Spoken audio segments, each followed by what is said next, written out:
내 딸 지은이는 10여 년 전 런던으로 떠났다. 그 애는 그곳에서 잘 지낸다고 직업도 있고 가정도 꾸렸으며 아이도 있다고 말했다. 전화할 때마다 웃으며 엄마, 저 잘 지내요. 라고 안심시켰다. 하지만 그 애는 단 한 번도 남편과 아이를 데리고 집에 온 적이 없었고 가족 사진 한 장조차 보내오지 않았다. 처음에는 이 모든 것을 믿었지만 해가 갈수록 텅 빈 밥그릇과 젓가락이 마치 실체처럼 이웃집에서는 왁자지껄 가족들이 모여 폭죽 소리가 끊이지 않았지만 나는 그저 아무도 건드리지 않은 밥그릇과 젓가락만 바라보며 수많은 의문 속에 잠겨야 했다. 나는 박수란 올해 67이다.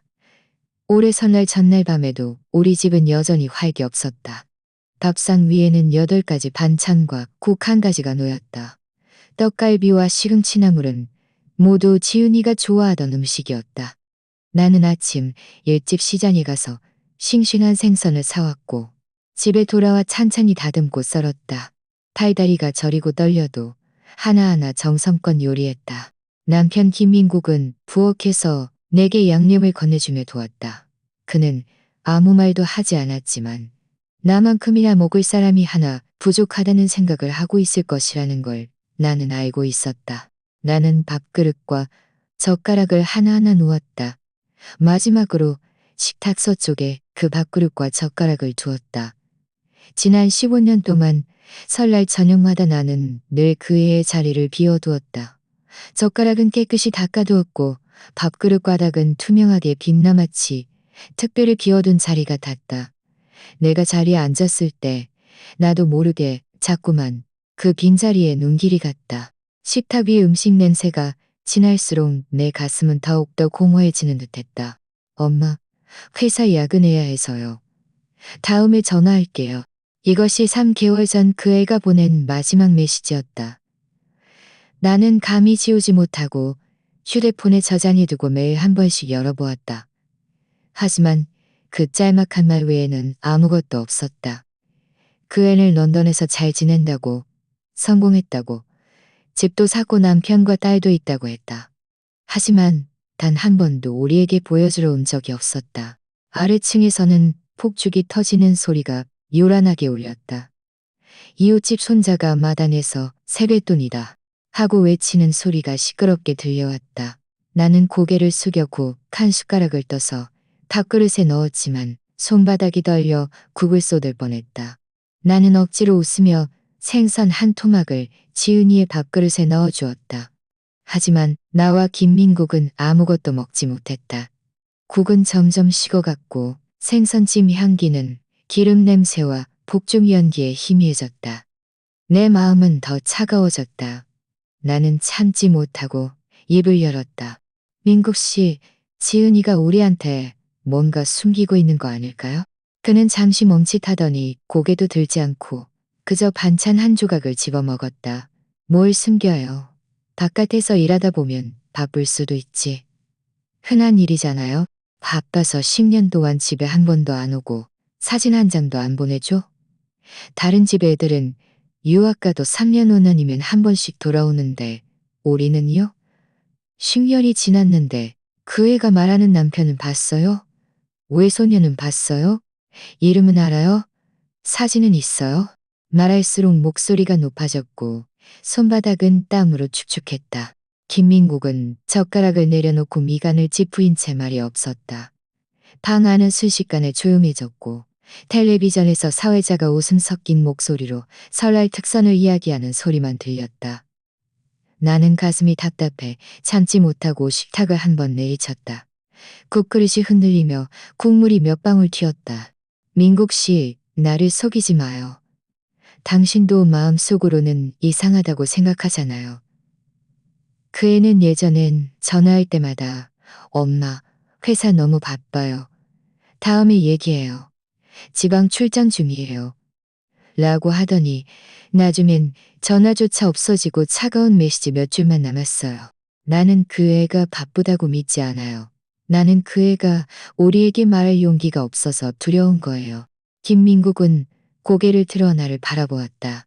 그의 눈에 잠깐의 당황이 스쳤다. 그는 목소리를 낮춰 말했다. 너무 많이 생각하지 마요. 애도 자기 생활이 있는 건데 우리가 방해하지 말아요. 방해라니, 내가 그의 엄마인데. 내 목구멍으로 시큼한 감정이 울컥 치밀어 올랐다. 그 애가 잘 지내면 내가 왜 매일 가슴 졸이며 걱정하겠어요? 민국 씨, 나 그 애 꿈도 꿨어요. 꿈에서 그 애는 대학교 졸업할 때 입었던 그 하얀 원피스를 입고 낯선 복도에 서서 참백한 얼굴로 나를 보고 웃더니 문을 닫아버렸어요. 나는 필사적으로 문을 두드리며 그 애의 이름을 불렀어요. 목이 쉬도록 불렀는데도 문은 열리지 않았어요. 나는 식은땀을 흘리며 깨어났는데 마음이 너무 불안했어요. 여기까지 말하자 나는 참지 못하고 눈물을 흘렸다. 김민국은 한숨을 쉬며 내 손을 잡으려 했지만 그의 손은 허공에서 멈칫하더니 결국 거두어졌다. 밤새 나는 뒤척이며 잠 못 이루었다. 창밖으로 폭죽 소리가 간헐적으로 들려왔지만 집 안은 이상하리만큼 고요했다. 눈을 감자 꿈속에서 다시 그 닫힌 문이 보였다. 그 애는 분명 문 뒤에 있는데 끝내 나를 만나주지 않았다. 그 순간 내 마음속에 문득 한 가지 생각이 떠올랐다. 나는 런던에 가야 해. 내가 직접 그 애를 보러 가야겠어. 다음 날 아침 나는 이 생각을 이야기했다. 김민국은 듣자마자 얼굴이 굳어졌다. 미쳤어요? 그렇게 멀리 가서 뭘 하려고? 비행기 값이 얼마나 들겠어요? 우리 나이에 뭘 그렇게 힘든 일을 하려고 해요? 나는 그를 똑바로 쳐다보았다. 돈이 중요해요? 아니면 딸이 중요해요? 민국 씨, 당신은 지은이가 정말 잘 지낸다고 진심으로 말할 수 있어요? 그 애가 집을 샀다고 했죠? 당신은 봤어요? 남편이 있다고 했죠? 당신은 봤어요? 20년 동안 그 애가 잘 지낸다는 걸 뭘로 증명할 수 있어요? 김민국은 침묵했다. 그의 입술이 움직였지만 결국 고개를 숙이며 못 봤습니다. 라고 말했다. 맞아요. 당신도 못 봤고 나도 못 봤어요. 어떤 엄마가 딸을 10년이나 기다려도 돌아오지 않는 걸 참을 수 있겠어요? 내 목소리는 떨렸고 가슴은 칼로 베이는 듯했다. 방 안은 이상하리만큼 조용했다. 김민국은 고개를 숙여 눈가를 닦았다. 그의 목소리는 쉬어 있었다. 당신 말이 맞아요. 우리는 더 이상 기다릴 수 없어요. 그날 밤 런던에 가겠다고 말한 후 나와 김민국은 더 이상 그 이야기를 꺼내지 않았다. 하지만 마음속의 끈은 계속 팽팽하게 당겨져 있었다. 밥을 먹어도 맛이 없고 잠을 자도 뒤척였다. 사흘째 되는 날 아침 나는 마침내 오랫동안 품어왔던 결심을 입 밖으로 내었다. 우리 여행사에 가서 비자랑 비행기표 어떻게 해야 하는지 물어봐야 해요. 김민국은 잠시 망설이다가 고개를 끄덕였다. 그는 구식 남자라 겉으로는 걱정하는 걸 인정하고 싶어 하지 않았지만 사실 마음속으로는 나와 똑같이 불안해하고 있었다. 그날 오후 우리는 시내의 한 여행사로 들어갔다. 유리문을 밀고 들어가자 찬바람이 훅 불어왔다. 안에 젊은 직원은 우리가 찬 가방을 들고 들어오는 것을 보고 웃으며 맞이했다. 아버님, 어떤 여행 코스 알아보세요? 나는 멍하니 서 있었다. 마음속에 당황스러움이 밀려왔다. 여행이라니, 우리는 놀러 가는 게 아닌데. 김민국은 헛기침을 하더니 작은 목소리로 말했다. 저희 영국 런던에 가려고 합니다. 그 아가씨는 듣자마자 눈을 반짝이며 컴퓨터를 열었다. 런던요? 좋은 선택이세요. 요즘 설날 연휴 5일, 7일 패키지 여행이 인기예요. 나는 다급하게 손을 저었다. 아니에요. 여행이 아니라 딸을 보러 가는 거예요. 아가씨는 잠시 멈칫하더니 다시 웃었다. 아, 그러세요. 그럼 괜찮아요. 비행기표는 따로 살 수 있고 비자는 신청해야 해요. 아버님, 어머니 명언은 좀 하세요. 그 한마디에 내 마음은 덜컥 내려앉았다. 나와 김민국은 서로를 바라보았다. 우리는 그나마 알던 영어도 다 잊어버려 H 발음도 제대로 하지 못했다. 김민국은 억지로 웃으며 말했다. 못해요. 좀 도와주세요. 아가씨는 고개를 숙여 키보드를 두드리며 말했다. 영국 비자는 재정 증명, 왕복 항공권, 숙소 주소가 필요해요. 아버님, 어머님, 초대장은 있으세요? 따님께서 그곳에서 일하시면 회사에서 증명서를 발급해 줄 수 있을 텐데요. 초대장, 회사 증명서. 내 마음은 순식간에 차가워졌다. 지은이는 한 번도 이런 것을 보내준 적이 없었다. 그 애는 성공했다고, 집을 샀다고 했지만 한 번도 정식적인 서류를 보여준 적이 없었다. 나는 그저 그 애가 너무 바빠서 아직 못 보냈겠지. 라고 생각했다. 김민국은 재빨리 끼어들었다. 여행 비자로 먼저 가면 안 될까요? 우리가 그곳에 가서 그 애를 찾아볼게요. 아가씨는 잠시 망설이다가 고개를 끄덕였다. 여행 비자도 괜찮지만 호텔 예약 증명이 있어야 해요. 아버님, 어머님, 걱정 마세요. 제가 다 알아서 해드릴게요. 그는 가볍게 말했지만 나는 들을수록 마음이 더 불안해졌다. 호텔이라니. 우리는 분명 딸 집에 가는 건데. 하지만 그 말이 목구멍까지 차올랐다가 나는 억지로 삼켜버렸다. 여행사에서 나와 거리로 나서자 퇴근 시간이라 사람들이 물밀듯이 쏟아져 나왔다. 나는 손에 서류 뭉치를 쥐고 있었고 가슴은 무거웠다. 김민국은 한참을 침묵하다가 마지막에 말했다. 일단 가봐야죠. 귀찮다고 안 갈 수는 없잖아요. 나는 고개를 끄덕였다. 눈시울이 뜨거워져 울 뻔했다. 집에 돌아와 나는 옷장을 뒤져 10여 년 전 해외여행 갈 때 썼던 짙은 파란색 가죽 가방을 찾아냈다. 모서리에는 먼지가 가득했고 지퍼는 녹이 슬어 있었다. 한참을 닦으니 손가락이 새까매지고 나서야 겨우 지퍼를 열 수 있었다. 그 안에는 오래된 손수건 한 장과 깃바랜 탑승권 한 장이 들어 있었다. 나와 김민국이 처음 싱가포르에 갔을 때 남겨둔 것이었다. 나는 바닥에 쪼그리고 앉아 그 가방을 바라보며 말할 수 없는 감정에 휩싸였다. 10여 년이 흘렀지만 우리는 이 땅을 벗어난 적이 없었다. 공항에서 잃어버릴까봐 나는 일부러 천 조각을 찾아 우리 이름과 주소를 써서 가방 옆에 꿰매었다. 글씨는 삐뚤삐뚤했지만 그 글자들을 보니 마음이 조금 놓였다. 아무리 멀리 가더라도 사람들이 우리가 어디에서 왔는지 알 수 있을 테니까. 밤에는 김민국이 장부를 꺼내 밤새 뒤적였다. 그는 교사 시절부터 장부를 정리하는 습관이 있었는데 지금까지도 그 습관을 유지하고 있었다. 매달 나오는 연금에 예전에 모아둔 적금과 약간의 투자금을 합하면 살기에 충분했지만 그 돈을 비행기표에 쓴다고 생각하니 마음속에 구멍이 뚫리는 것 같았다. 이건 우리 노후 자금인데. 그는 미간을 찌푸리며 혼잣말을 했다. 나는 조용히 그를 바라보았다. 낮은 목소리로 말했다. 돈이 아무리 많아도 딸보다 중요하겠어요? 게다가 우리는 집도 있고 연금도 있으니 굶어 죽진 않아요. 하지만 이번 생에 그 애를 다시 못 본다면 내가 돈을 가지고 있어봤자 무슨 소용이겠어요. 그는 고개를 들어 나를 바라보았다. 그의 눈에는 촉촉한 기운이 스쳤지만 아무 말 없이 그저 고개를 끄덕였다. 다음 날 아래층 이웃이 우리를 보고 웃으며 물었다. 어머, 어디 가세요? 여행 가시나 봐요. 요즘 노인분들이 복이 많으시네요. 나는 잠시 멈칫했다. 머릿속으로 빠르게 생각했지만 사실을 말할 용기가 나지 않았다. 소문이 날까봐 두려웠다. 그저 어색하게 웃었다. 네, 딸 보러 가요. 어머, 영국이요? 거기 물가 비싸다던데 돈 아깝지 않으세요? 이웃은 반쯤은 진담, 반쯤은 농담으로 물어왔다. 나는 억지로 웃었지만 마음속은 시큼했다. 아깝지 않다니 무슨 방법이 있겠어? 그 애는 내 목숨과 같은데. 짐을 꾸리던 날 나는 지은이 어릴 적 사진첩을 가방에 넣었다. 사진을 넘기다 보니 또 눈물이 흘렀다.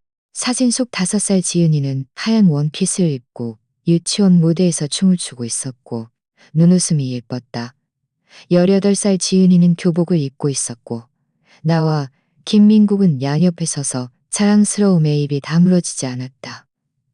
그때 우리는 이 아이가 성공해서 장차 우리에게 가장 빛나는 존재가 될 것이라고 생각했다. 그런데 10년이 흘렀는데 그 애는 그곳에서 대체 어떻게 지내고 있을까? 출발하기 전 나는 절에 가서 초를 하나 켰다. 두 손을 모으고 마음속으로 묵묵히 빌었다. 부처님, 부디 지은이가 부귀영화를 누리지 않아도 좋으니 그저 평안하게 해주세요. 향연기가 피어오르자 나는 눈을 감았다. 눈물이 손등 위로 떨어져 뜨거웠다. 문득 지은이가 해외로 떠나던 해에도 내가 이렇게 절에서 그 애의 학업 성공을 빌었다고 느꼈다. 10여 년이 학업 성공을 빌었던 것이 생각났다. 10여 년이 흘렀고 내가 비는 것은 달라졌지만 변치 않은 것은 이 순간의 간절한 내 마음이었다. 그날 밤 우리는 짙은 파란색 가죽 가방을 거실 문 앞에 두었다. 김민국은 손잡이를 잡고 낮은 목소리로 말했다. 수란 씨, 이번 여행에서 무엇을 보게 될지 모르겠어. 나는 고개를 끄덕였다. 무엇을 보든 그 애는 우리 딸이에요. 그는 한참을 침묵하다가 마침내 손을 뻗어 내 소미사로를 꽉 움켜쥐었다. 마치 미지의 비바람을 함께 견뎌내려는 듯했다. 창밖으로 거리의 불빛이 환하게 빛나고 북쪽의 잔향이 여전히 공중에 맴돌았지만 내 마음은 이미 이곳에 없었다. 내 눈은 이미 저 멀리 런던을 향하고 있었다. 비행기는 이른 아침 6시에 착륙했다. 나는 기내로 쏟아지는 눈부신 햇살에 잠에서 깨어났다. 눈앞에는 낯선 도시의 윤곽이 회색빛 안개처럼 드리워져 있었다. 가슴이 문득 쿵 하고 내려앉았다. 우리는 정말 런던에 도착했다. 비행기 문이 열리자 찬바람이 훅 불어왔다. 나는 저도 모르게 몸을 따았다. 가방을 끌고 앞으로 나아갔다. 주위 사람들이 알아들을 수 없는 언어로 이야기하는 것을 보니 마음이 불안해졌다. 세관 카운터에는 긴 줄이 늘어서 있었다. 앞 사람들은 차례로 여권과 서류를 건네주며 빠르게 대답했다. 나와 김민국 차례가 되자 젊은 세관원은 영어로 연달아 질문을 던졌다. 나는 한마디도 알아듣지 못하고 그저 멍하니 여권을 건넸다. 김민국은 황급히 미리 준비해둔 서류를 모두 꺼냈다. 왕복 항공권 사본, 호텔 주소, 운행 거래 주소, 운행 거래 내역고, 그는 거래 내역고, 그는 다리가 풀릴 뻔했다. 그는 강 건네주었고 그의 손가락은 약간 떨리고 있었다. 그의 손가락은 약간 떨리고 있었다. 미리 여행사에서 서류를 준비하지 않았더라면 비행기에서 내리자마자 운전박 떼당했을지도 모른다. 공항을 나서자 차갑고 매서운 바람이 휘몰아쳤다. 디젤 냄새와 낯선 도시의 공기가 뒤섞여 있었다. 나는 목을 움츠리고 사방을 둘러보았다. 낯선 인파와 높이 솟은 영어 간판들이 나를 길 잃은 아이처럼 느끼게 했다. 김민국은 휴대폰을 들고 택시를 부르려 했지만 번역 앱이 멈추고 영어 철자도 제대로 입력되지 않았다. 그는 발을 동동 구르며 땀을 흘렸다. 그때 한 젊은이가 다가와 서툰 한국말로 말을 걸었다. 어르신들, 어디 가세요? 제가 차로 모셔다 드릴 수 있어요. 우리는 잠시 멈칫했다. 그는 웃으며 자신은 부산에서 왔고 런던에서 택시를 운전한다고 말했다. 익숙한 한국말을 듣자 나는 눈물이 나올 뻔했다. 나는 황급히 고개를 끄덕였다. 호텔로 가주세요. 우리는 한인타운에 호텔을 예약해 두었다. 그는 운전하면서 이곳이 히드로 공항고속도로이고 더 가면 시내라고 설명했다. 런던은 원래 날씨가 이렇게 흐리고 춥죠. 친척분들 만나러 오셨어요? 나는 억지로 웃었다. 네, 딸을 보러 왔어요. 그는 정말 좋네요. 라고 말했다. 제가 여기 몇 년 있었는데 이렇게 멀리까지 자식을 보러 오는 부모님은 드물어요.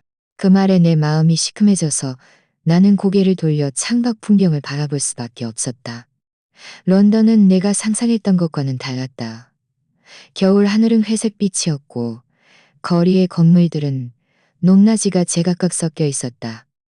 양쪽에는 유럽풍의 오래된 건물들도 있었고 유리와 철골로 된 고층 빌딩들도 있었다. 하지만 공기 중에는 축축함과 차가움 그리고 휘발유 냄새가 뒤섞여 숨쉬게 힘들게 했다. 나와 김민국은 말없이 뒷좌석에 나란히 앉아 있었다. 아무도 말이 없었다. 차가 작은 골목으로 들어서자 양쪽 상점들 앞에는 채소와 과일들이 놓여 있었다. 가격표는 모두 파운드였고 비싸 보였다.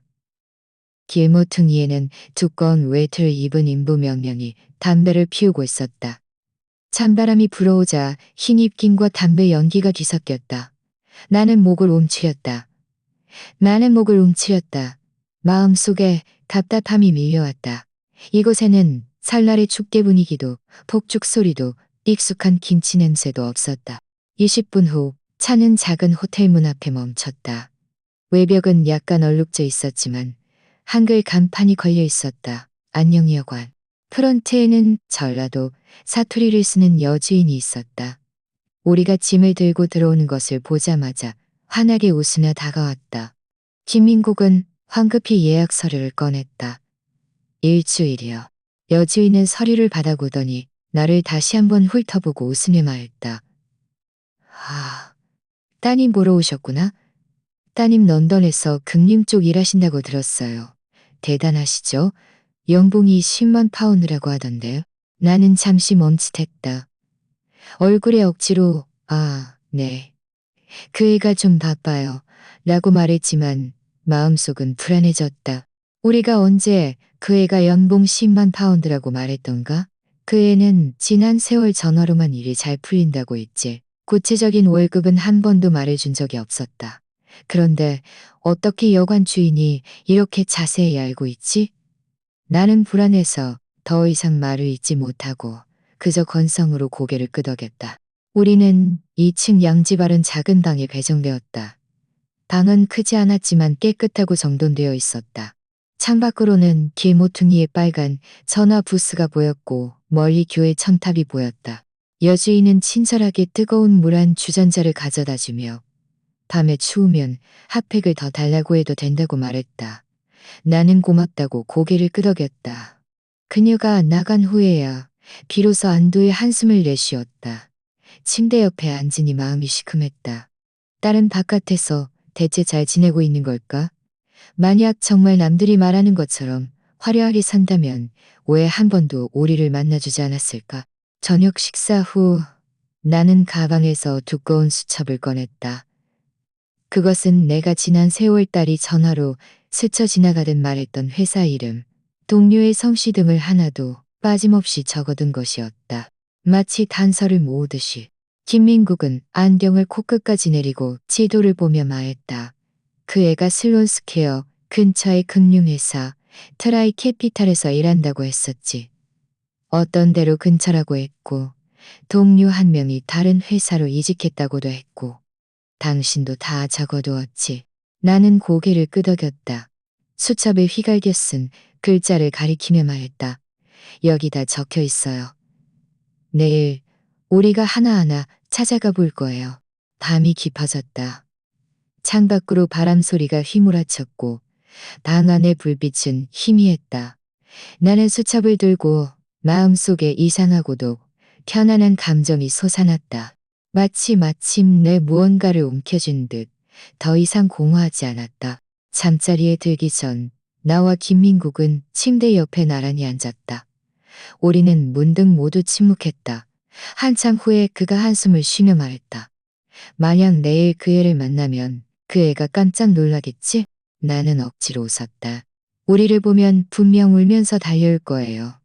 나는 말하면서 지은이가 정장 차림으로 빌딩에서 나와 문 앞에 서 있는 우리를 보고 처음에는 멍하니 서 있다가 이내 눈물을 쏟아내며 엄마, 아빠, 어떻게 오셨어요? 라고 외치는 모습을 머릿속으로 그렸다. 이 생각을 하니 코끝이 찡해져 눈물이 나올 뻔했다. 김민국은 내 손을 토닥였다. 걱정 마요. 내일 분명 만날 수 있을 거예요. 다음 날 아침 일찍 나와 김민국은 집을 나섰다. 날씨는 여전히 흐렸고 거리의 행인들은 두꺼운 외투를 입고 있었다. 차가운 바람 속에 하얀 입김이 흩어졌다. 우리는 발걸음을 옮기며 수첩에 적힌 주소를 움켜쥐고 있었다. 마치 유일한 구명줄을 잡은 듯이. 여기에요. 김민국은 지도에 표시된 곳을 가리켰다. 그 애가 회사가 이 대로의 오피스 빌딩 안에 있다고 했어요. 트라이 캐피탈. 나는 고개를 들어 올려다보았다. 그것은 높이 솟은 유리 빌딩이었다. 외벽은 차가운 빛을 반사했고 문 앞에는 정장 차림의 남녀들이 끊임없이 드나들었다. 다들 바빠 보였다. 내 마음은 격렬하게 뛰었고 손바닥에 땀이 났다. 어쩌면 그 애가 저 안에서 일하고 있을지도 몰라. 어쩌면 조금만 더 기다리면 회전문에서 그 애가 나올지도 몰라. 우리는 문 앞에 멈춰 서서 드나드는 사람들을 주시했다. 시간은 조금씩 흘러갔다. 바람은 더욱 거세게 불었다. 내 손가락은 얼어서 감각이 없었지만 주머니에 넣을 엄두가 나지 않았다. 혹시라도 그 애가 나오면 내가 가장 먼저 봐야 하니까. 김민국은 수시로 고개를 들어 주위를 둘러보며 애타는 눈빛을 보냈다. 나는 마음속으로 묵묵히 외쳤다. 어서 나와라. 어서 네 엄마에게 한 번이라도 보여줘라. 하지만 아침부터 정오까지 오가는 사람들 중에 그 애는 없었다. 배가 고파왔지만 나는 억지로 참으며 아무 말도 하지 않았다. 김민국은 내 마음을 꿰뚫어 본 듯 나지막이 말했다. 우리 먼저 뭐 좀 먹으러 갈까요? 나는 고개를 저었다. 안 돼요. 그 애가 나오면 우리가 놓칠까 봐요. 그는 한숨을 쉬며 어쩔 수 없이 나와 함께 계속 서 있었다. 태양이 두꺼운 구름 사이로 겨우 빛을 비췄지만 바람은 더 거세게 불었다. 나는 계속 몸을 떨었다. 마침내 김민국이 프런트로 걸어가서 번역 앱으로 서툴게 물었다. 저기요, 트라이 캐피탈 회사가 아직 여기 있나요? 프런트 직원은 금발의 여인이었다. 그녀는 우리를 훑어보더니 키보드를 몇 번 두드리고는 고개를 저었다. They moved last year. 그들은 작년에 이사했어요. 나는 그 자리에서 멍하니 서 있었다. 이사했다고? 그럼 어디로 갔어요? 그녀는 어깨를 으쓱하며 무심하게 말했다. We don't know. 저희는 몰라요. 나는 멍하니 서 있었다. 김민국도 고개를 끄덕일 뿐이었다. 그는 고개를 돌려 나를 바라보았고 그의 얼굴은 난감해 보였다. 내 마음은 쿵 하고 무너졌다. 마치 누군가 머리 위로 차가운 물을 한 바가지 끼얹은 듯했다. 우리는 빌딩을 나와 길모퉁이의 바람 속에 서 있었다. 발은 얼음장처럼 차가웠다. 주위 사람들은 끊임없이 오갔지만 우리만 마치 두 개의 돌처럼 그 자리에 멍하니 서 있었다. 나는 외투를 꼭 껴안고 중얼거렸다. 혹시 우리가 잘못 기억했나?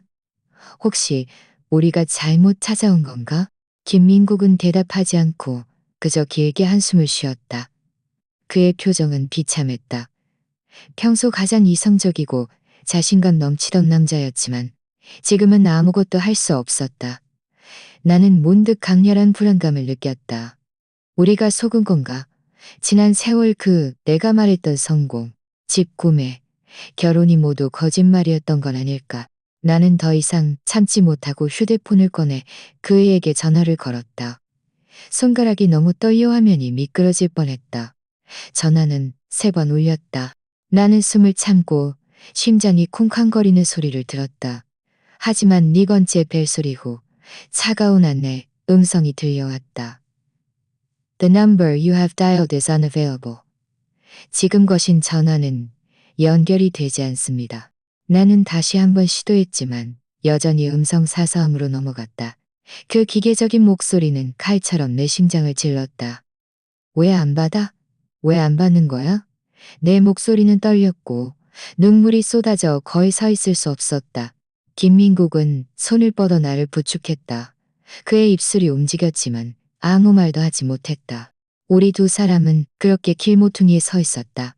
차가운 바람이 계속해서 얼굴을 때렸다. 날은 점점 어두워졌고 가로등이 켜지고 거리에 네온 사인들이 번쩍였다. 다른 사람들은 모두 식당을 향했고 웃음소리가 들려왔다. 하지만 우리는 무거운 발걸음을 끌며 호텔로 향했다. 내내 나는 한마디도 할 수 없었다. 마음속에 돌덩이가 박힌 듯 한 걸음 한 걸음이 심장을 밟는 듯 무거웠다. 호텔에 돌아오자 여주인이 웃으며 인사를 건넸다. 오늘 잘 노셨어요? 따님은 만나셨어요? 나는 억지로 아직여. 그 애가 너무 바빠서요. 라고 말했다. 말이 나오자마자 목구멍이 아파왔다. 나는 황급히 몸을 돌려 위층으로 올라갔다. 더 이상 머무르고 싶지 않았다. 방으로 들어와 나는 침대에 앉아 두 손으로 얼굴을 감쌌다. 눈물이 쉴 새 없이 흘러내렸다. 김민국은 말없이 다른 쪽 침대에 앉아 바닥을 응시했다. 마치 온몸의 기운이 빠져나간 듯했다. 오랜 침묵 끝에 그가 나지막이 말했다. 어쩌면 그 애는 여기 없는지도 몰라. 나는 고개를 들었다. 눈물로 시야가 흐려졌다. 가슴이 찢어지는 듯 아팠지만 반박할 한마디도 할 수 없었다. 그날 밤 우리 둘은 아무도 잠들지 못했다. 창밖으로 바람 소리가 휘몰아쳤고 방 안은 죽은 듯 고요했다. 나는 마음속으로 계속해서 스스로에게 물었다. 지은아, 너 대체 어디 있는 거니? 잘 지내는 거니? 아니면 우리를 더 이상 보고 싶지 않은 거니? 그날 밤은 거의 눈을 붙이지 못했다. 나와 김민국은 둘 다 침대에 누워 천장을 응시했다. 눈꺼풀은 무겁고 시큰거렸지만 마음속의 불안감은 조수처럼 밀려와 뒤척이며 어떻게도 가라앉힐 수 없었다. 날이 막 밝아올 무렵 나는 도저히 참을 수 없어 몸을 돌려 앉았다. 김민국도 따라 일어났다. 그는 한숨을 쉬었다. 이렇게 무작정 찾아서는 못 찾을 것 같아요. 그의 예전 친구들에게 연락해 볼까요? 내 가슴이 쿵 하고 울렸다. 맞아. 그의 대학 친구들은 그래도 뭔가 알고 있을 거야. 그래서 우리는 오래된 휴대폰을 뒤져 흐릿한 번호 하나를 찾아냈다. 아주 오래전에 내가 적어두었던 번호였다. 전화가 연결되자 나는 익숙하면서도 낯선 여자아이의 목소리를 들었다. 여보세요? 안녕하세요. 저는 지은이 엄마예요. 내 목소리는 떨렸다. 상대방은 잠시 침묵하더니 나지막이 한숨을 쉬었다. 이모님, 오랜만에 연락하시네요. 지은이요? 그 애 런던 웨스트엔드에서 남의 집에서 일한다고 들었어요. 가끔 누가 그 애가 어떤 집에서 아이 돌본다고 하는 걸 들었어요. 내 머릿속이 윙하는 소리를 내며 휴대폰을 놓칠 뻔했다. 김민국은 황급히 전화를 받아 추궁했다. 확실해요? 어느 지역 주소가 어떻게 돼요? 친구는 구체적인 것은 모른다고 했다. 저도 정확히는 모르겠어요. 그냥 흘려들었는데 어떤 부촌의 빌라 단지라고 했어요. 전화가 끊겼다. 나는 온몸이 굳어 그 자리에 서 있었다. 손바닥은 식은땀으로 가득했다. 아이 돌보는 일을 해? 하지만 그 애는 금융회사에서 일하고 연봉 10만 파운드라고 하지 않았어? 다음 날 우리는 친구가 알려준 흐릿한 단서를 따라 런던 웨스트엔드 지역으로 향했다. 그곳의 거리는 넓었고 양쪽의 가로수는 깔끔하게 정돈되어 있었다. 빌라들이 줄지어 있었고 문 앞에는 모두 고급차들이 주차되어 있었다. 이곳은 우리가 어젯밤 묵었던 저렴한 호텔과는 하늘과 땅 차이였다. 하얀 철문 앞에 다다르자 내 발걸음이 문득 멈췄다. 마당 안에서 아이의 맑은 웃음소리가 들려왔다. 나는 문 사이로 안을 들여다보았다. 가슴이 쿵 하고 내려앉았다. 작은 따은 머리를 한 여자아이가 잔디밭에서 뛰어놀고 있었다. 그 애의 눈썹과 눈매가 어릴 적 지은이와 몇 분 닮아 있었다.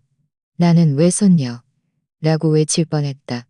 하지만 자세히 보니 그의 옆에는 금발 여인이 함께 있었다. 자연스럽고 친밀한 모습이었다. 분명 모녀였다. 그 순간 내 마음은 반쯤 식어버렸다. 목구멍이 메었다. 김민국도 멈춰서서 나지막이 말했다. 설마 아이가 집 안으로 뛰어들어갔다. 나는 더 이상 참지 못하고 손을 뻗어 대문을 밀었다. 철문이 삐걱 소리를 내며 열렸다. 우리는 마당 안으로 들어섰다. 거실 유리창 너머로 불빛이 새어나왔다. 나는 문을 밀고 들어갔다. 눈앞의 광경에 나는 숨을 멈췄다.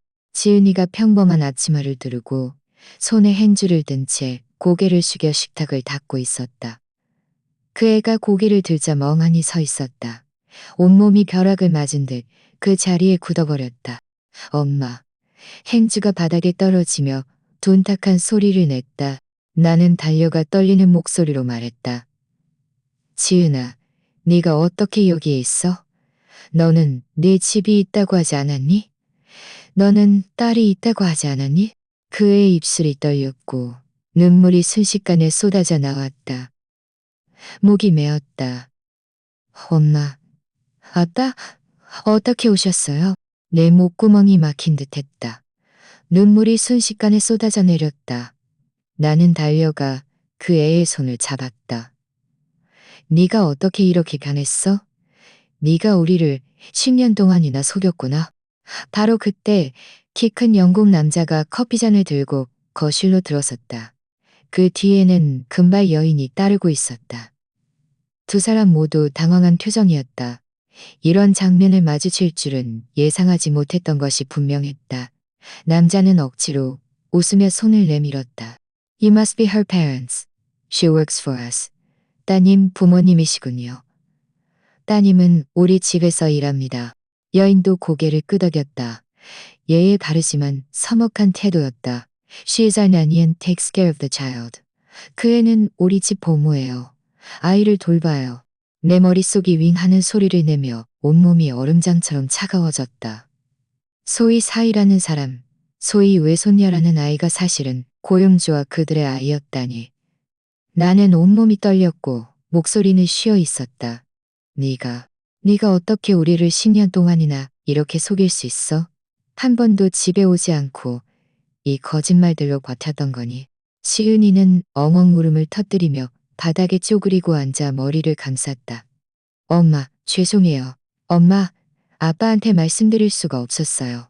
실망하실까봐 두려웠어요. 내 눈물로 시야가 흐려졌다. 가슴이 찢어지는 듯 아팠다. 수년 동안의 기대, 꿈속에서 수없이 제외했던 장면들이 순식간에 산산조각 났다. 네가 결혼했다고 했잖아. 네가 딸이 있다고 했잖아. 네가 집을 샀다고 했잖아. 나는 울부짖었다. 왜 우리를 속였어? 우리가 원하는 게 그런 것들이라고 생각했니? 우리가 원하는 건 그저 네가 평안한 것뿐이야. 그 애는 흐느끼며 말을 이었다. 그때 저는 실직했고 비자 문제도 생겨서 이런 일밖에 할 수 없었어요. 엄마, 아빠가 제가 이렇게 남의 집에서 일하는 걸 알면 얼마나 창피해하실까봐. 저는 감히 말할 수 없었어요.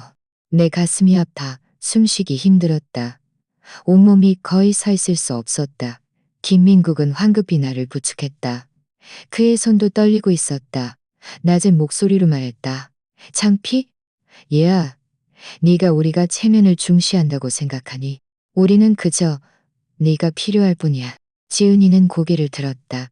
눈물로 범벅된 눈, 떨리는 입술로 아무 말도 하지 못했다. 고용주 부부는 옆에 서서 당황한 표정으로 서로를 바라보더니 나지막이 말했다. We will give you some space. 저희는 잠시 자리를 비켜드리겠습니다. 그들은 몸을 돌려 떠났고 거실에는 우리 셋만 남았다. 방 안은 조용해졌고 우리 셋의 울음소리와 무거운 숨소리만 들렸다. 나는 달려가 지은이를 안았다. 눈물이 그 애의 어깨를 적셨다. 네가 어떻게 혼자서 지금까지 버텼니? 네가 어떻게... 그 애는 내 품에 쓰러져 계속 크느꼈다. 저는 정말 엄마, 아빠를 속이고 싶지 않았어요. 하지만 방법이 없었어요. 그 순간 나는 마침내 깨달았다. 그 애가 지난 세월 말했던 화려한 삶은 그저 자기 보호에 불과했다. 하지만 10년 동안 우리가 그토록 그리워했던 딸은 외국 땅에서 외롭게 남의 집 식탁을 닦고 아이를 돌보고 있었다. 나는 지은이를 안고 있었다. 눈물이 그 애의 옷깃을 적셨지만 내 마음은 칼로 베이는 듯 아팠다. 10년, 무려 10년 동안 나와 김민국은 빈 밥그릇을 지키며 그 애가 잘 지낸다고 스스로에게 되뇌었다. 하지만 눈앞의 진실은 내 가슴을 마비시켰다. 네가 우리를 속였어. 나는 마침내 참지 못하고 떨리는 목소리로 그 애에게 소리쳤다. 10년 동안 단 한마디 진실도 없었어. 우리는 집에서 만나는 사람마다 네가 외국에서 성공했고 돈 많이 벌고 남편도 있고 딸도 있다고 자랑했어. 우리가 자랑스러워 얼굴이 빛날 지경이었는데 결과는 뭐야? 다 거짓말이었잖아. 말할수록 격앙되었다. 가슴속에 불덩이가 타오르는 듯했다. 손가락으로 그 애를 가리키며 온몸이 떨렸다. 김민국이 황급히 다가와 나를 말렸다. 수란 씨, 이러지 마요. 이러지 마요. 지은이도 눈물을 멈추지 못했고 얼굴은 새빨개졌다. 그 애는 문득 큰 소리로 외쳤다. 저는 엄마, 아빠를 창피하게 만들고 싶지 않았어요. 아시겠어요? 원래 회사에 다녔는데 나중에 해고당하고 비자도 만료될 지경이라 아예 일자리를 구할 수가 없었어요. 엄마, 아빠가 알면 얼마나 힘들어하실까봐 두려웠어요. 영국에서 접시 닫고 아이 돌보는 걸 아시게 하는 것보다 차라리 거짓말해서 잘 지낸다고 생각하시게 하는 게 나았어요. 나는 목구멍이 막혀 숨쉬기 힘들었다. 그 애는 울면서 말을 이었다. 저는 저 자신을 위해서가 아니었어요. 엄마, 아빠가 이웃들 앞에서 비웃음 당하는 걸 원치 않았어요. 친척들이 딸이 외국에서 만해서 돌아왔다. 라고 말하는 걸 원치 않았어요. 저는 제가 고통받는 한이 있어도 엄마, 아빠가 체면을 잃는 걸 원치 않았어요. 그 애의 말은 무거운 망치처럼 내 심장을 내리쳤다. 하지만 가슴 아픔과 동시에 나는 더 큰 분노를 느꼈다. 네가 우리가 체면을 중시한다고 생각하니? 우리가 원하는 건 네가 평안하고 건강한 것뿐이야. 자랑할 거리가 아니라고. 바로 그때 마당에서 아이들의 웃음소리가 들려왔다. 그 금발 여자아이가 친구와 놀고 있었다. 은방울처럼 맑은 웃음소리가 창문을 통해 들어왔고 지금 거실의 다툼과는 극명한 대비를 이루었다. 내 마음이 찌릿했다. 그 아이는 내 외손녀였어야 했다. 설날에 나를 할머니라고 부르며 안겨야 할 아이였다. 하지만 현실은 그 아이는 남의 집 아이일 뿐이었다. 내 딸은 남의 집에서 일하며 비굴하게 삶을 꾸려나가고 있었다. 김민국은 내내 말이 없었다. 그때서야 그는 천천히 입을 열었다. 낮은 목소리였다. 그만해요. 나는 고개를 돌려 그를 바라보았다. 그의 얼굴은 잿빛이었고 입술은 심하게 떨리고 있었다. 그는 길게 한숨을 쉬었다. 눈에는 눈물이 고였지만 그는 필사적으로 참았다. 기억해라. 네가 어떻게 지내든 집에는 언제나 네 자리가 있단다. 네 엄마가 너를 나무라는 건 너를 아끼기 때문이야.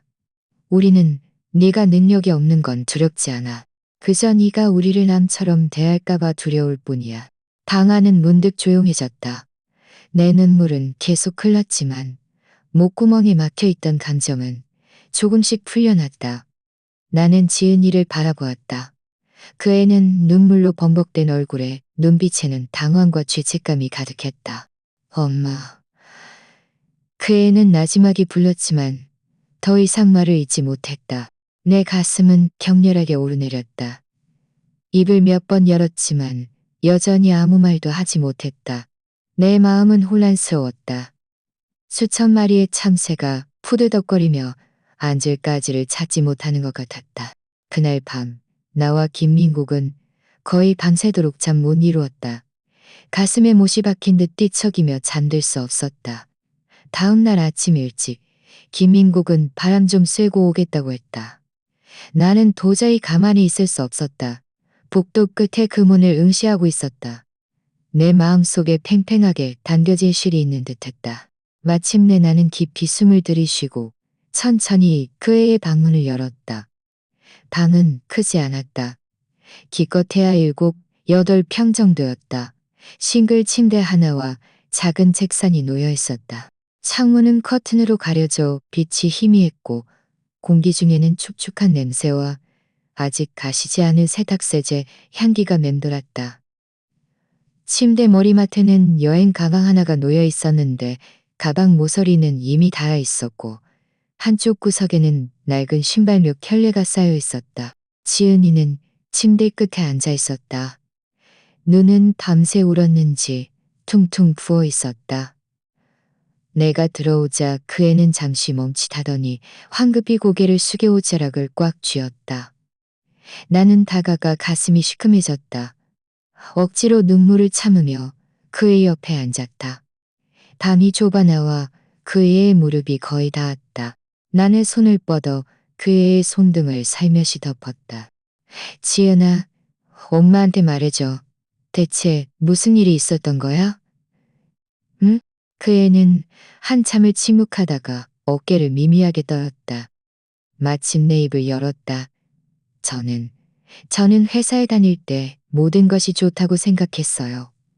그런데 어느 해 금융 위기가 와서 회사가 감원했고 저는 해고당했어요. 나중에 비자 문제도 생겨서 정식 일자리를 구할 수가 없었어요. 그 애의 목소리는 쉬어 있었다. 면접도 봤지만 사람들은 모두 신분도 있고 경험도 있는 사람을 원했어요. 저는 아무것도 없었고요. 결국 제가 구할 수 있었던 일은 보모나 아르바이트뿐이었어요. 그런데도 저는 버텨야 했어요. 그 애는 눈을 들었다. 눈물이 다시 흘러내렸다. 저는 원래 집에 돌아가고 싶었어요. 그런데 엄마, 아빠가 친척들 앞에서 제가 런던에서 좋은 직장을 가졌다고 자랑하던 게 생각나서 감히 돌아갈 수 없었어요. 실망하실까봐, 비웃음 당하실까봐 두려웠어요. 탈이 있다고 거짓말했어요. 그래서 저는 내 가슴은 칼로 베이는 듯 아팠다. 숨 쉬는 것조차 힘들었다. 나는 울부짖었다. 우리는 네 성공을 원한 게 아니야. 우리는 그저 네가 평안하고 무사하게 바랄 뿐이야. 혼자서 고통받지 마. 나는 눈앞의 딸을 바라보았다. 그 애는 초췌했고 기억 속의 모습과는 완전히 달랐다. 내 마음은 두 동강이 났다. 한편으로는 가슴 아팠고 한편으로는 분노가 치밀었다. 지은아, 나는 울부짖었다. 왜 우리를 믿지 못했니? 네가 우리가 체면만 중시한다고 생각했니? 하지만 너는 몰랐을 거야. 지난 세월 내가 밤낮으로 바란 건 네가 집에 돌아오는 것뿐이었다는 걸. 네가 아무리 힘들어도 돌아오기만 한다면 우리는 함께 이겨낼 수 있을 거야. 지은이는 내 품에 안겨 거의 말을 잇지 못할 정도로 울었다. 엄마, 저는 감히 돌아갈 수 없었어요. 돌아가면 엄마, 아빠가 실망하실까봐, 사람들이 손가락질할까봐 두려웠어요. 나는 한 손으로 그 애를 안고 다른 손으로 눈물을 닦았다. 지난 10년 동안 그 애가 집에 돌아오고 싶지 않았던 것이 아니라 거짓말에 갇혀 스스로 만든 감옥에서 벗어나지 못하고 있었던 것이다. 담은 깊어갔다. 창밖으로 바람 소리가 휘몰아쳤다. 좁은 방 안에는 우리 모녀의 포옹하는 모습만 있었다. 마치 어둠 속에서 서로에게 온기를 전하는 듯. 내 눈물이 그 애의 머리카락을 적셨다. 마음속으로 묵묵히 외쳤다. 네가 살아만 있다면 엄마는 무엇이든 용서할 수 있어. 그날 밤 우리 모녀는 서로를 안고 한바탕 울었다. 그 후 모든 것이 풀린 듯 했다. 하지만 다음 날 새벽에 깨어보니 나는 여전히 가슴에 커다란 돌덩이가 얹힌 것 같았다. 이야기가 풀렸다고 해서 문제가 해결되는 것은 아니었다. 그 애의 처지, 그 애의 미래는 여전히 눈앞에 놓여 있었다. 아침 식탁에서 나와 김민국은 작은 소리로 다투었다. 호텔 여주인이 만두와 두유를 가져다 주었다. 우리 셋은 말없이 먹었다. 그녀가 멀리 가고 나서야 나는 마침내 입을 열었다. 민국 씨, 우리는 더 이상 미룰 수 없어요. 그 애를 집으로 데려가야 해요. 김민국은 미간을 찌푸렸다. 집으로 가는 건 당연하지만 지금 당장요? 그 애가 여기서는 그래도 조금이라도 수입이 있잖아요. 아이 돌보는 일이 힘들긴 해도 돌아가서 일도 없고 아무것도 없는 것보다는 낫지 않을까? 나는 순식간에 화가 치밀어 올랐다. 무슨 소리예요? 당신은 그 애가 여기서 남의 집에서 보모 노릇하며 명절에도 남의 집에서 이리저리 바쁘게 지내는 걸 참아볼 수 있겠어요? 당신은 참을 수 있어요?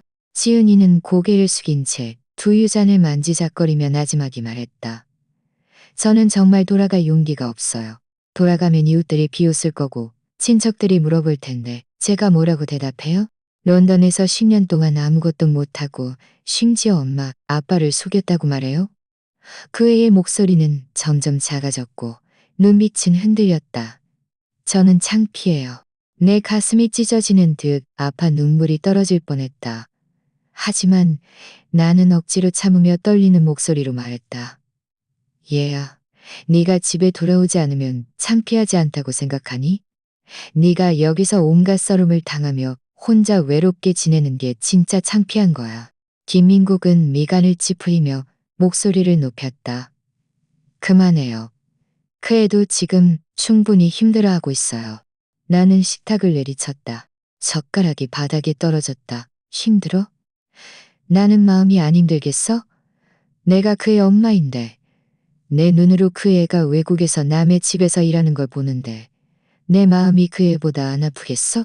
지은이는 깜짝 놀라 눈가에 눈물이 고였다. 울부짖었다. 엄마, 저를 다그치지 마세요.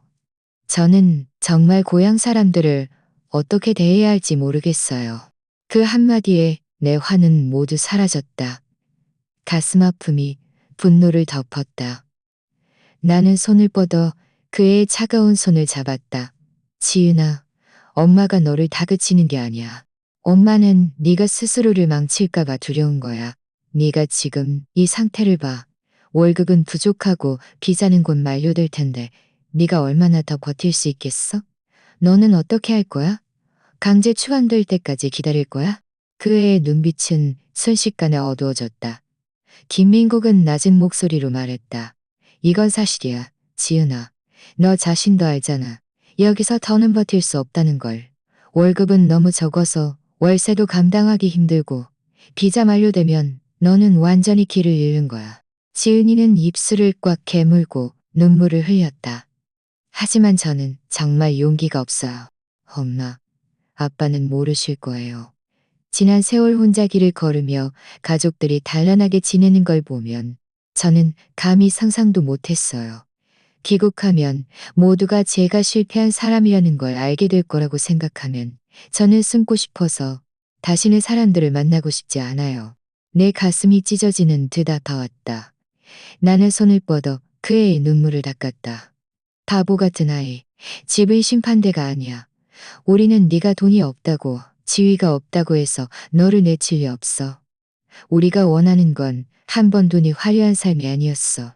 네가 평안하게 사는 게 우리에게 가장 큰 소원이야. 김민국은 고개를 끄덕였다. 목소리는 단호했다. 지은아, 더 이상 여기서 버티면 너에게는 죽음밖에 없어. 우리가 너를 데리고 갈 거야. 비록 맨 처음부터 다시 시작해야 하더라도 네가 혼자 여기서 고통받는 것보다 훨씬 나아. 집에서는 너를 굶게 하지 않을 거야. 그의 말은 한마디 한마디 힘이 있었고 내 마음을 울렸고 지은이의 마음도 울렸다. 지은이는 어깨를 들썩이며 울었다. 목소리는 쉬어 있었다. 엄마, 저는 돌아가면 엄마, 아빠가 후회하실까봐 두려워요. 그때 저를 싫어하실까봐, 제가 쓸모없다고 생각하실까봐요. 나는 그 애의 손을 꽉 잡았다. 눈물로 시야가 흐려졌다. 얘야, 엄마가 어떻게 너를 싫어하겠니? 너는 10개월 동안 품고 낳은 내 딸이야. 네가 아무것도 없어도 너는 여전히 내 딸이야. 엄마는 네가 내 눈앞에서 김치에 흰쌀밥을 먹어도 네가 외국에서 혼자 눈물을 흘리는 것보다 낫단다.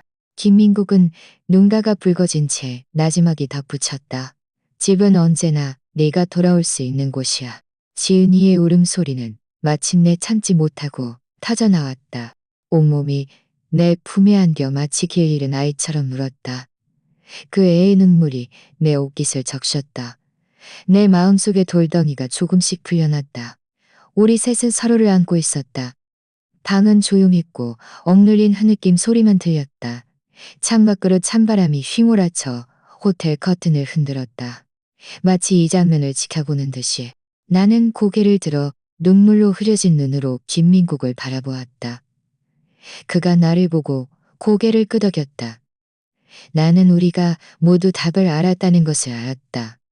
앞으로 아무리 많은 어려움이 있더라도 우리는 그 애를 집으로 데려가야 했다. 그날 저녁 우리는 지은이의 짐을 정리했다. 그 애의 물건은 많지 않았다. 낡은 여행 가방 하나, 갈아입을 옷 몇 벌, 이미 밑창이 다른 구두 한 켤레. 그 작은 가방을 보니 내 가슴이 아파왔다. 이것이 그 애가 런던에서 10년 동안 가졌던 전부였다. 우리 셋은 앞섰거니 뒤섰거니 그 호화로운 저택을 나섰다. 가로등이 이미 켜져 있었고 희미한 불빛이 축축한 길바닥에 떨어졌다. 양쪽에 깔끔한 빌라들이 줄지어 있었고 문 앞에는 번쩍이는 차들이 주차되어 있었다. 창문에서는 따뜻한 불빛이 새어나왔지만 우리의 뒷모습은 외롭게 길바닥에 비쳤다. 마치 쓸쓸한 그림 같았다. 지은이는 가방 손잡이를 꽉 움켜쥐고 아무 말도 하지 않았다. 나는 손을 뻗어 밀어주려 했지만 그 애는 죽으림을 다해 잡고 있었다. 마치 이 작은 물건들만이 자신이 이곳에 존재했음을 증명하는 유일한 길인 듯이. 김민국은 앞에서 길을 이끌었다. 어깨는 꼿꼿했다. 나는 그의 뒷모습을 보며 문득 그가 예전보다 더 말라 보인다고 느꼈다. 마치 천근의 짐을 짊어진 듯이. 다음 날 아침 일찍 우리는 택시를 타고 공항으로 갔다. 내내 지은이는 창밖을 바라보았다. 그의 눈빛은 복잡했다. 나는 그 애의 마음속에 갈등과 아쉬움이 있다는 것을 알 수 있었다. 결국 이곳은 그 애가 10년 동안 살았던 곳이니까. 좋든 나쁘든 그 애가 넘어져가며 걸어왔던 길이니까. 공항 대합실에서 우리는 짐을 붙이기 위해 줄을 섰다. 지은이의 손은 계속 떨렸고 눈빛은 끊임없이 주위를 훑었다. 마치 무언가를 찾는 듯이. 엄마, 저 정말 가는 거예요? 그 애가 문득 나지막이 물었다. 목소리는 떨렸다. 내 가슴이 쿵 하고 내려앉았다. 나는 그 애의 손을 잡았다. 얘야, 네가 안 가면 또 혼자 여기서 고통받을 거니? 집이 바로 네 진정한 곳이야. 그 애는 눈가가 붉어진 채 고개를 끄덕였다. 탑승구 방송이 울렸다. 그 애는 3번이나 뒤돌아보았다. 눈가에는 눈물이 글썽였다. 나는 그 애의 손을 꽉 잡았다. 혹시라도 그 애가 갑자기 돌아서서 도망칠까봐 두려웠다. 김민국은 우리 옆에서 걸었다. 얼굴은 굳어 있었지만 그의 눈가가 촉촉한 것을 나는 보았다. 비행기에 오르자 우리 셋은 나란히 앉았다. 나는 창가에 기대어 앉아 휴지한 뭉치를 쥐고 있었다. 비행기가 활주로를 달려 이륙했다. 괜음이 가슴을 울렸다. 지은이는 고개를 숙인 채 두 손을 무릎 위에 꽉 쥐고 있었다. 나는 조용히 손을 뻗어 그의 손을 잡았다. 그 애는 잠시 멈칫하더니 나를 돌아보았다. 그의 손바닥은 얼음장처럼 차가웠다. 10여 시간의 비행 내내 기내에는 아기의 울음소리도 들렸고 승무원의 안내 방송 소리도 들렸다. 하지만 우리 3명이 앉은 좌석에는 오직 침묵만이 있었다. 그 침묵 속에는 10년의 균열도 그리고 말없는 가족에도 담겨 있었다. 비행기는 마침내 인천국제공항에 착륙했다.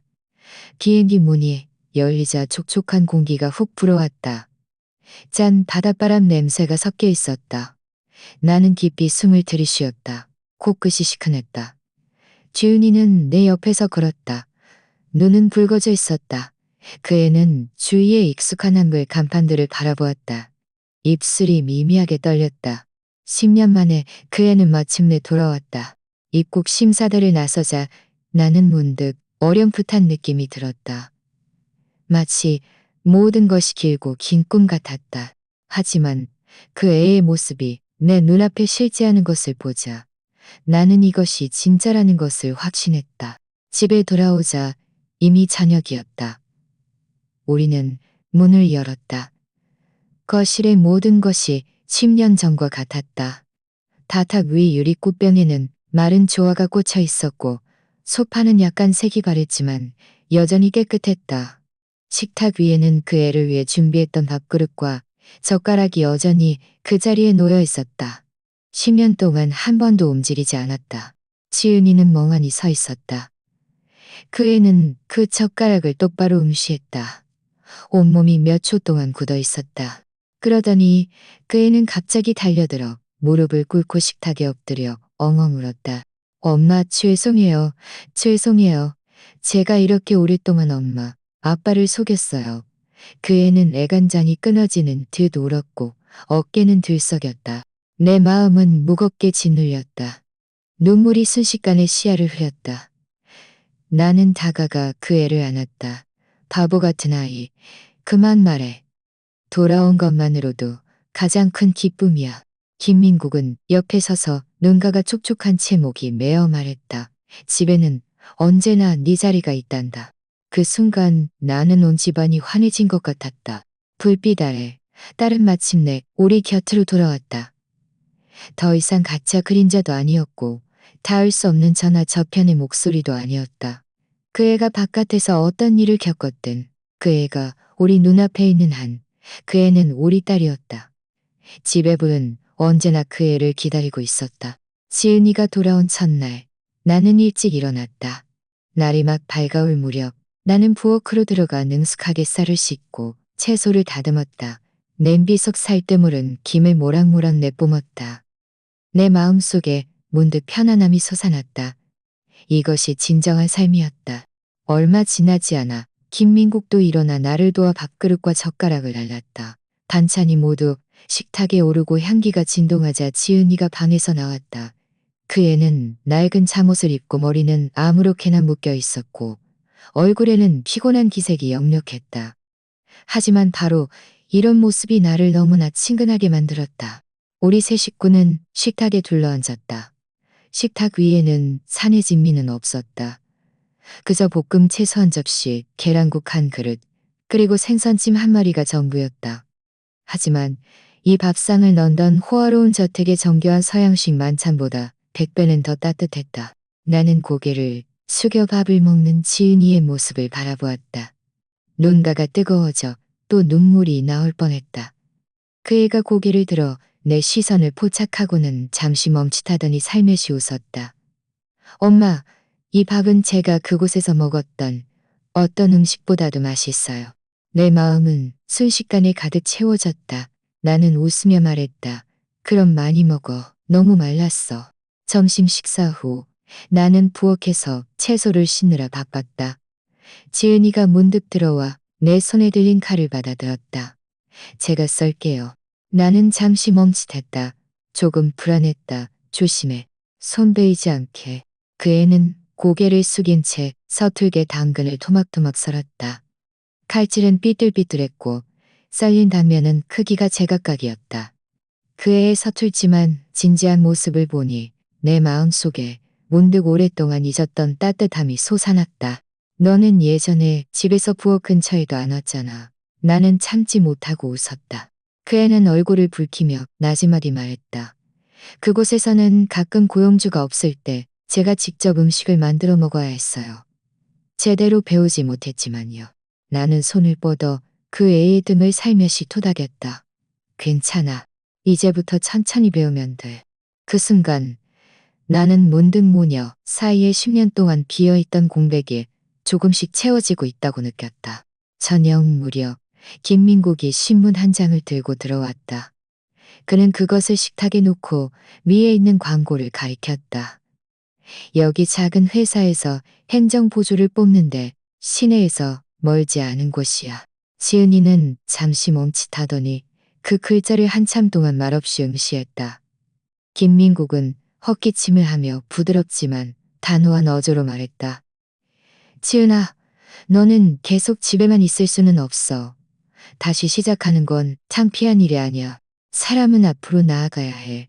비록 한 걸음 한 걸음이 작더라도. 지은이는 고개를 들어 우리를 바라보았다.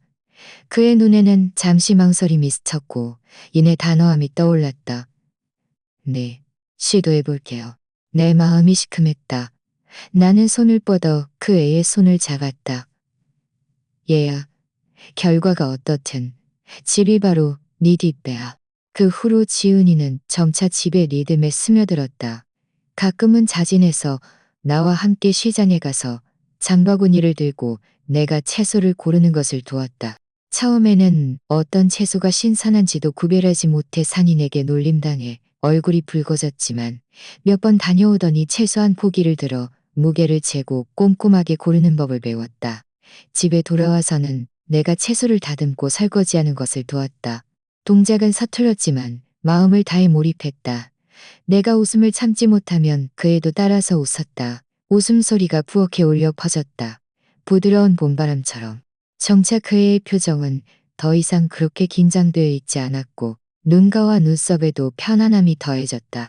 런던의 남의 집에서 보았던 피곤함과 죄책감이 조금씩 사라지는 듯했다. 어느 날 저녁 나는 거실에서 텔레비전을 보고 있었다. 텔레비전에서는 오래된 예능 프로그램이 방영되고 있었다. 사회자가 시시한 농담을 하고 있었지만 나는 여전히 화면을 멍하니 응시하고 있었다. 사실 나는 아무것도 듣지 못했다. 그저 집이 너무 조용해서 약간의 소리라도 있는 게 좋다고 생각했을 뿐이었다. 문득 부엌에서 향긋한 냄새가 풍겨왔다. 기름 냄비에서 지글거리는 소리가 났다. 나는 잠시 멈칫했다. 가슴이 쿵하고 내려앉았다. 평소에는 내가 밥을 하는데 지금 누가 바쁘게 움직이고 있는 거지? 나는 황급히 리모컨을 내려놓고 빠른 걸음으로 다가갔다. 부엌 문을 열자 나는 잠시 멍하니 서 있었다. 지은이가 앞치마를 두르고 평소 내 모습처럼 요리를 하고 있었다. 냄비 속에서는 푸른 시금치가 볶아지고 있었고 마늘 향이 코를 찔렀다. 그 애는 서툴게 주걱을 잡고 있었고 손목은 뻣뻣했다. 이마에는 땀방울이 송골송골 맺혀 있었다. 그 애가 고개를 들어 나를 보자 눈이 반짝였다. 약간은 민망해하는 웃음과 함께. 엄마, 저 비웃지 마세요. 오늘은 제가 밥하는 날이에요. 그 순간 내 눈가가 문득 뜨거워졌고 코끝이 시큰했다. 내가 실수를 할까봐 일부러 태어난 척 말했다. 잘하네. 앞으로 많이 연습하면 엄마는 편해지겠네. 그 애는 진지하게 고개를 끄덕이며 계속 냄비 속 채소를 뒤적였다. 불꽃이 춤을 추었고 그 애의 그림자가 벽에 비쳤다. 가늘고 외로웠다. 그 애의 이런 모습을 보니 내 마음속에 말할 수 없는 행복감이 솟아났다. 평범한 일상이 가장 소중한 것이었다. 그날 저녁 식사는 아주 간단했다. 마늘 시금치 볶음, 콩나물 볶음, 그리고 밥 한 냄비. 하지만 우리 세 식구는 맛있게 먹었다. 지은이는 서툴게 반찬을 식탁에 올렸고 젓가락이 밥그릇에 부딪히며 맑은 소리를 냈다. 그 애는 조심스럽게 우리에게 반찬을 덜어주었고 눈빛에는 기대감이 가득했다. 마치 칭찬을 기다리는 듯이. 잘했네. 김민국이 웃으며 말했다. 네 엄마가 처음 요리했을 때보다 훨씬 낫다. 지은이는 푸 웃음을 터뜨렸다. 그의 얼굴에는 마침내 오랫동안 잊었던 편안함이 찾아왔다. 나는 이 장면을 바라보며 마음속이 따뜻해졌다. 음식 맛은 평범했을지 모르지만 이 밥상은 내가 상상했던 어떤 성대한 만찬보다도 풍성했다. 식사 후 거실의 불빛은 부드러웠고 공기는 조용했다. 텔레비전은 켜져 있었고 그 오래된 예능 프로그램들이 방영되고 있었다. 화면의 빛과 그림자가 벽에 희미하게 비쳤다. 우리 세 사람은 소파에 나란히 앉아 있었다. 김민국은 습관적으로 소파 팔걸이에 손을 얹고 텔레비전을 보고 있었지만 그다지 집중하는 것 같지는 않았다. 나는 다른 쪽에 기대어 앉아 있었고 마음속은 따뜻한 용암으로 감싸인 듯했다. 지은이는 가운데에 앉아 두 손을 무릎 위에 겹쳐놓고 있었다. 막 집에 돌아온 아이처럼 조용했다. 한참 후에 그 애가 문득 나지막이 입을 열었다. 사실 저는 런던에서 그렇게 많은 해를 보내면서 가장 무서웠던 게 감이었어요. 나는 멈칫하며 고개를 돌려 그 애를 바라보았다. 그 애의 눈빛은 공허했고 목소리는 낮았다. 혼자 작은 방에 누워 옆집 아이의 울음소리를 듣고 있으면 마음이 너무 허전했어요. 저는 항상 생각했어요. 엄마, 아빠 옆에 앉아 있기만 해도 아무 말도 하지 않아도 얼마나 좋을까 하고. 내 눈물이 순식간에 쏟아져 나왔다. 치아가 흐려졌다. 나는 손을 뻗어 그 애를 품에 꼭 안았다. 얘야, 이제부터는 네가 엄마 옆에 앉아 있으면 돼. 기억해. 집이 무엇보다도 좋아. 지은이의 어깨가 떨렸다. 그 애는 내 어깨에 얼굴을 묻고 살며시 고개를 끄덕였다. 그 애의 눈물이 내 옷깃을 적셨지만 내 마음은 이 순간 편안해졌다. 김민국은 옆에 앉아 있었다. 눈가는 촉촉했지만 목소리는 쉬어 있었지만 부드러웠다. 맞아. 집의 불은 언제나 켜져 있었어. 네가 돌아오기를 기다리면서. 지은이는 갑자기 고개를 들어 그를 바라보았다. 눈은 새빨갰지만 웃고 있었다. 그 웃음은 10년간의 균열이 마침내 조금씩 메워지는 듯한 느낌을 주었다. 밤은 깊어갔다. 창밖의 별빛이 점점이 빛났다. 거실의 불빛은 부드럽게 우리 세 사람을 비추었다. 공기는 조용했고 가끔 들려오는 텔레비전 소리와 서로의 숨소리만 들렸다. 지은이는 내 어깨에 기대어 마침내 집을 찾은 아이 같았다. 그의 입꼬리가 살짝 올라갔다. 나지막이 한마디를 뱉었다. 집이 무엇보다도 좋아요. 내 눈물이 다시 한번 쏟아져 나왔다. 하지만 이번에는 절망도 가슴 아픔도 아니었다. 그것은 안도의 눈물이었다. 그래, 집이 무엇보다도 좋다. 집은 호화로운 저택도 아니고 화려한 이력도 아니다. 그것은 불빛이 환하게 켜졌을 때 누군가 네가 돌아오기를 기다리고 있는 곳이고 네가 넘어졌을 때 누군가 너를 일으켜 세워주는 곳이다. 나는 우리 가족이 마침내 다시 시작했다는 것을 알았다. 박수란 여사의 이야기는 여기서 막을 내린다. 하지만 그 밤에 환하게 켜져 있던 그 등불은 그녀의 집뿐만 아니라 그녀와 같은 모든 부모의 마음을 비추었다. 설날 전날 밤에 영원히 비어있던 그 밥그릇과 젓가락에서부터 런던의 차가운 길모퉁이에서의 분주함, 그리고 부촌에서 문을 열었을 때의 가슴 아픈 순간까지 15년의 기다림과 의심은 마침내 진실이 드러나는 순간 이 어머니의 세상을 완전히 무너뜨렸다. 그녀는 딸이 무너뜨렸다. 하지만은 무너뜨렸다. 그녀는 딸이 먼 타국에서 화려하고 번듯하게 지낸다고 생각했지만 실제로는 좁은 하숙방에 살며 매일 식탁을 닦고 아이를 살며 매일 식탁을 닦고 아이를 닦고 그 순간 그녀는 깨달았다. 어머니의 마음은 결코 영육을 따지는 것이 아니라 아이가 넘어졌을 때 받아주는 것이라는 것을. 집으로 돌아오는 길, 세 사람이 나란히 밤길을 걸었다. 공항 대기실에서의 뒤돌아봄, 기내에서의 서로 꽉 잡은 세 손, 그리고 집 문을 열었을 때 딸이 그 밥그릇 앞에서 엉엉 울던 장면. 이 장면들은 읽는 이의 가슴을 아프게 한다. 하지만 바로 이 순간들이 이야기의 온도를 지탱한다. 왜냐하면 아이가 아무리 멀리 가고 아무리 심하게 넘어져도 집에 불이 아직 켜져 있는 한 그 애는 돌아올 곳을 찾을 수 있기 때문이다. 나는 종종 생각한다. 박수란 여사의 경험은 어쩌면 많은 부모의 그림자일지도 모른다. 사람이 늙으면 가장 두려운 것은 눈이 적거나 병고가 아니라 자식이 바깥에서 잘 지내지 못할까봐 걱정하지만 아무것도 할 수 없다는 무력감이다. 하지만 그녀는 자신의 선택으로 우리에게 알려주었다. 외부 세계가 아무리 차갑더라도 부모의 품은 결코 다치지 않는다는 것을. 이 글을 읽으시는 당신도 어쩌면 마음속에 어떤 울림을 느끼실지도 모르겠습니다. 멀리 떨어진 자녀를 떠올리실 수도 있고 늘 환하게 켜져 있던 것이 불빛을 생각하실 수도 있습니다. 진심으로 여러분의 의견을 듣고 싶습니다. 만약 당신이라면 자녀의 거짓말을 폭로하시겠습니까? 아니면 모르는 척 하시겠습니까? 이번 이야기는 여기까지입니다. 제가 5,000 구독자 목표를 달성하는데 몇 번째로 도움을 주시는 분이 될까요? 지금 바로 구독 버튼을 눌러주세요.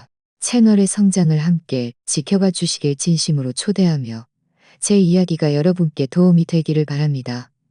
다음 회에 다시 만나요. 본 채널의 이야기는 사회 뉴스, 시청자 투고 및 댓글 공유 등 실제 사건을 각색한 것입니다. 내용에 대한 생각이나 제안이 있으시면 댓글로 저와 토론하거나 당신의 이야기를 들려주세요. 어쩌면 당신이 다음 이야기의 주인공이 될 수도 있습니다.